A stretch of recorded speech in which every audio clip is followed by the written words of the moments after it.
அருளிச்செயல் என்னாலே ஆழ்வார்கள் அருளி செய்கிற அருளிச்செயல்கள் எம்பெருமானுடைய அருளையே காரணமாக கொண்டு செய்யப்பட்டிருக்கிறபடியால் அது அருளிச்செயல்னு சொல்லுவார்.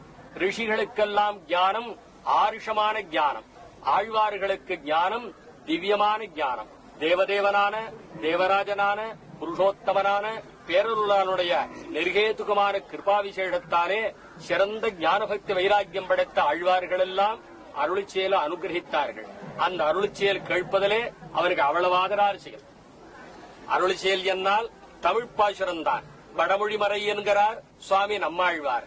வடமொழி மறைன்னு சொன்னத்தாலேயே தென்மொழி மறை ஒன்று உண்டு என்பதை நாம் தெரிந்து கொள்ளலாம். சமஸ்கிருத வேதமும் அனாதி பிரமாணம்தான், திராவிட வேதமும் அனாதி பிரமாணம்தான். அந்த திராவிட வேதங்களை பிரகாசப்படுத்தினார் சுவாமி நம்மாழ்வார். அதனுடைய 6 அங்கங்களை பிரகாசப்படுத்தினார் திருமங்கை ஆழ்வார். மற்ற உபாங்கங்களை பிரகாசப்படுத்தினார்கள் மற்ற 8 பேர். ஆக அங்கிகளாக அங்கங்களாக உபாங்கங்களாக அனுகிரகிக்கப்பட்ட 4000 திவ்ய பிரபந்தத்தையும் எம்பெருமான் மிகவும் ஆதரித்து கேட்கிறான்.